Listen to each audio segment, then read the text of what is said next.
गणेशाय नमः। नारद उवाच प्रणम्य शिरसा देवम् गौरीपुत्रम् विनायकम् भक्तावासम् स्मरे नित्यम् आयुकामार्थसिद्धये।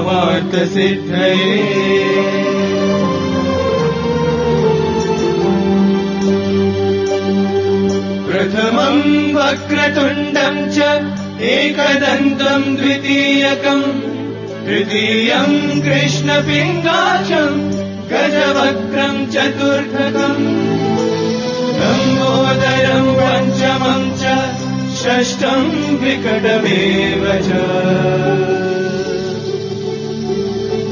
सप्तमम् विघ्नराजेन्द्रम् धूम्रवर्णम् तथाष्टमम्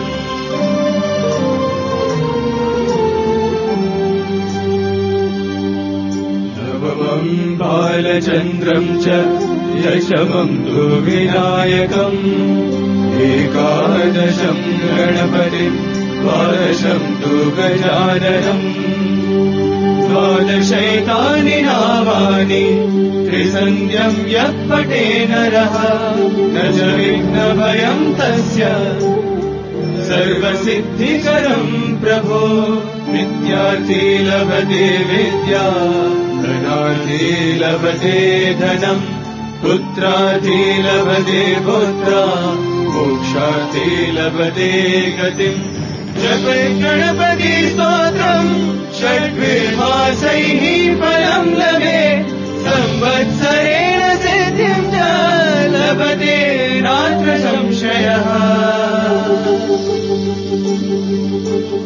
अष्टभ्यो ब्राह्मणेभ्यश्च लिखित्वाय समर्पये तस्य विद्या भवेत् सर्वा गणेशस्य प्रसादतः।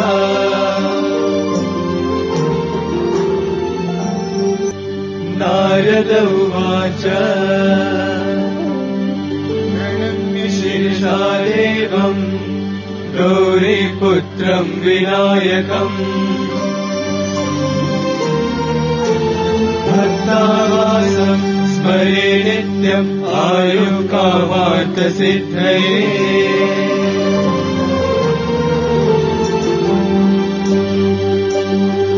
प्रथमम् वक्रतुण्डम् च एकदन्तम् द्वितीयकम् तृतीयम् कृष्णपिङ्गाक्षम् गजवक्त्रम् चतुर्थकम् लम्बोदरम् पञ्चमम् च षष्ठम् विकटमेव च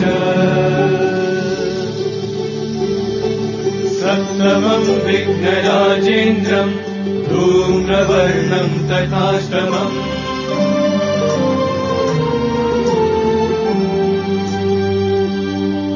नवमम् बालचन्द्रम् च दशमम् तु विनायकम् एकादशम् गणपतिम् द्वादशम् तु गजाननम् द्वादशैतानि नामानि त्रिसन्ध्यम् यः पठे नरः न च विघ्नभयम् तस्य सर्वसिद्धिकरम् प्रभो।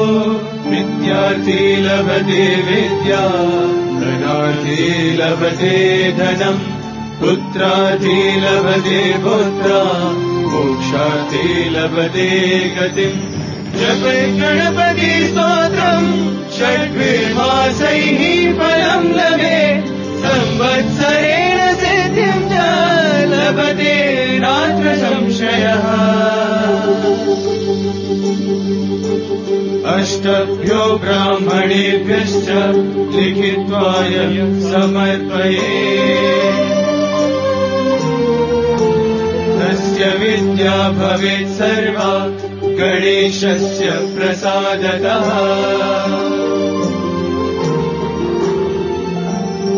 इति श्रीनारदपुराणे सङ्कष्टनाशनम् नाम श्रीगणपतिस्तोत्रम् सम्पूर्णम्।